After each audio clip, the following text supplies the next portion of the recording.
Good morning. So here's another video for me on a topic that is very important to me, as you guys know, the personal growth space and encouraging people to grow and thrive and have the life that they have the life that they love, aside from their physical fitness and health, is just it's the most important thing to me. So, thank you for those of you who have commented, have sent emails. When I send these video out, I never know how it's gonna land. So I really appreciate any of the feedback. I really, really appreciate it.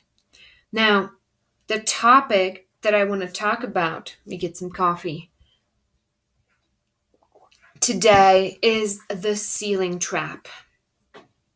And this topic came up as part of a course that I'm creating. It's a 3 month vision mastery course that is designed to help people to not just come up with their vision, which is the easy part, but actually fulfill on it.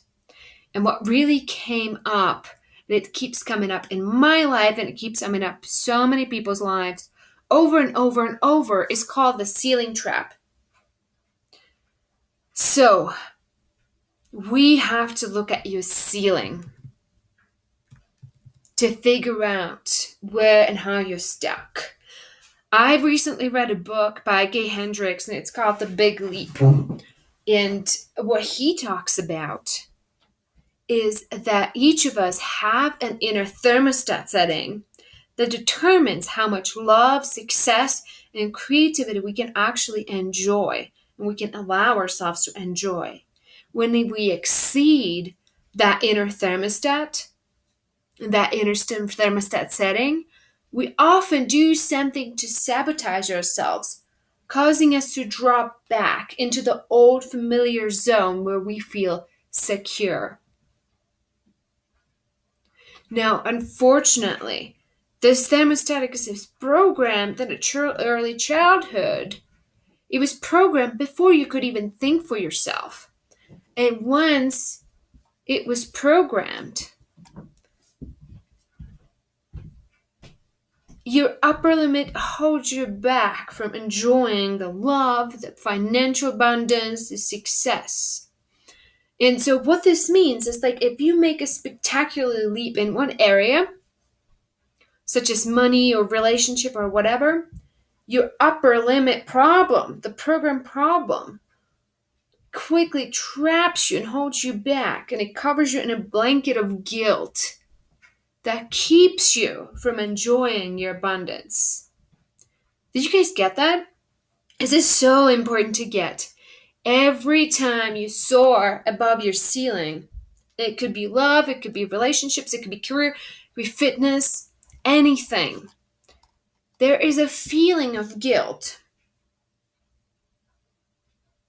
that will cause you to do something stupid and bring you down to the familiar zone. Now, I want to have a look about how we might sabotage ourselves every time we take a flight, a little trip above our, ceiling. So, one of the things we like to do is worrying. It's a really, really good way to bring down joy. It's a really good way. Just imagine, right? You're on your vacation in Mexico, you're on the beach, your toes dipped in the sand, you just, the sun is kissing your face, everything is awesome. And you're worrying because tomorrow you're flying back to your office and you have so many unfinished projects. You're worrying, you're bringing down your joy. Oh my God, the vacation was too much for your ceiling. Another way, and we do this all the time, like you see people, they get engaged and immediately they start worrying. Another thing that has come up for me in my life is a lot is feeling like a fraud. And I'll share with you, when I was in my MBA class, I got my MBA from the University of Texas in Austin. I was the youngest one in my MBA. And I remember the first day I walk in there, everybody's better dressed than me, everybody's taller than me, everybody's more male than me. Everybody speaks better English than me. Everybody's just so accomplished and older, has more money. And I'm like, oh my God, what am I doing here? I'm a fraud. I'm like the only mistake that the the admissions council made. Only to find out that statistics that 90% of people getting their MBA feel exactly the same way. They feel like a fraud. Now, how else could you sabotage yourself? Well, let's just say your relationship is going amazing. You just spend an amazing weekend with your loved one, like full of intimacy, just great stuff, great conversation, everything is great. And all of a sudden, you have these thoughts like he leaves the door to go to work, he or she leaves, and you're like, oh, he didn't say bye to me, he didn't kiss me, he didn't hug me, whatever. And it's like, there it is, the ha ha ha. Go in your head. Oh, those thoughts. There you are, sabotaging your joy and your success in the relationship. The next thing you know, you're picking up a fight with them and creating some drama. I can't tell you, I called my head a little telenovela because what goes in my head is so much drama, you couldn't even handle it. It's like drama after drama after drama. Relationships are like just crazy. Now, how could you possibly sabotage your success in your career? I mean, don't even get me started here because I have done this my whole life.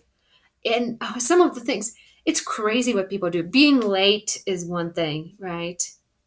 And playing all kinds of victims in your workplace.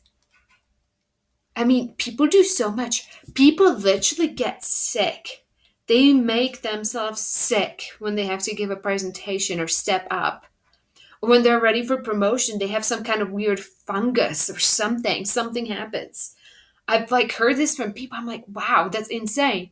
People wouldn't get accidents, but like, no, it really like, it looks like an accident, but it's somehow, these things are not an accident.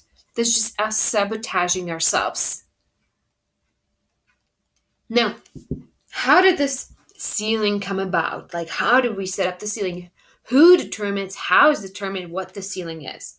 Like, who said your ceiling's gonna make $30,000 a year, your ceiling's gonna be 100,000 a year salary?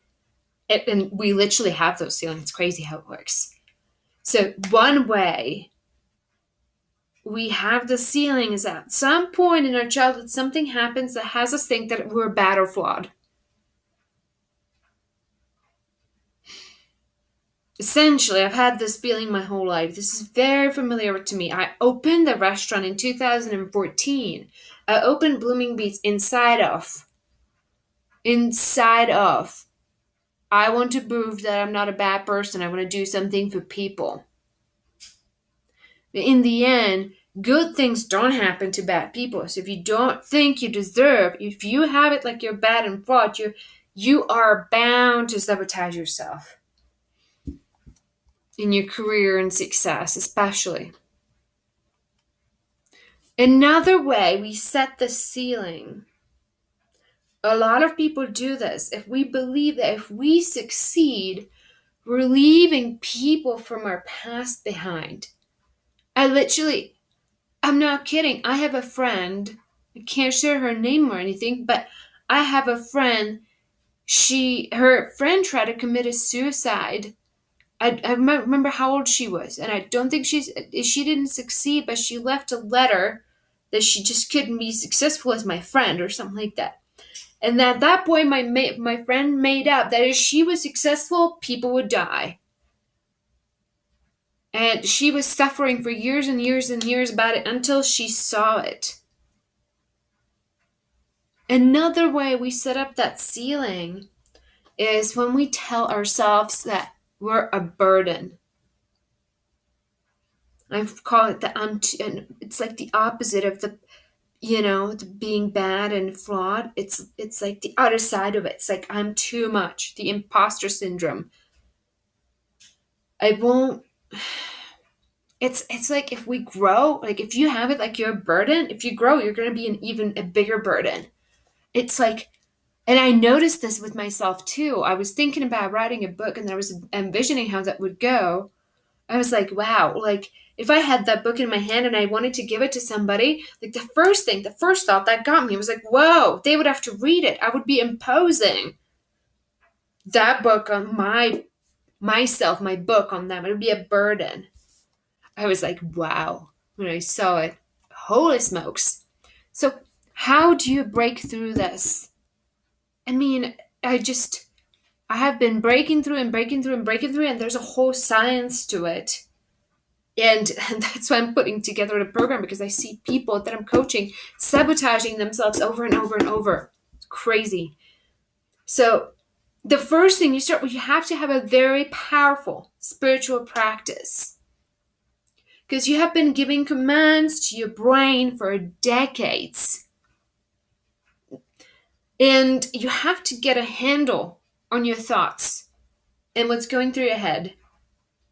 You have to get a handle on this and start telling yourself other stuff, not the old stuff. You have to start telling yourself other stuff that helps you break through the ceiling and stay there. Don't just take it one flight and then bring it down and sabotage yourself. So, and what works for me, I've shared this before, is, there's been so much that have been said about affirmations, and yeah, you have to do other stuff to deal with not just positive thinking by itself really doesn't work, but constant affirmations, like everyday mantra, really works. And I've told you before, like mine is, it's so cheesy. It is really so cheesy. So please feel free to judge me. It's fine. I know you do anyway, and I judge you too. It's fine. But my mantra is, I'm a difference making badass and radiate and attract positive energy, love, and abundance. So I'm a difference making badass and I radiate and attract positive energy, love, and abundance. Every time I say this to myself, some cheddar comes up. I'm like, what? Like, you're a difference making badass. Like, when? Like, and there's just like, and I had to add the word now to it, because it was kind of like, I'm a difference making badass later when I know all this and when I've grown and developed myself, and, when I get certified by some way and being a, whatever. It's really funny. The chatter comes in. It's like, blah, blah, blah. It's crazy. But it's okay. It's okay. I'm not at the point where I believe it 100% and I don't act like it 100%. I have still a lot of drama in my life, but that's okay. I'm where I am right now and I do my best. So thank you for letting me share. Oh, there's one more thing, because I know you guys are, you guys want to hear about how to improve your health and fitness. And just start looking. Really start looking at where you're sabotaging yourself. You'll go super clean, you'll do Whole30, you'll do, and then, you'll lose a lot of weight, you'll feel great, you'll feel awesome, you'll get fit, and then what? And then what? What will you do to sabotage yourself? To bring it back down? I guarantee you do something, so start looking at what is that you do. What do you tell yourself? What actions do you take to sabotage yourself? And by telling yourself, whatever that affirmation is, whoever you are, I'm a fit, freaking badass, whatever that is, like start saying that to yourself. Okay? All right, I hope this has been helpful and worth your time. And I really want to thank you for listening.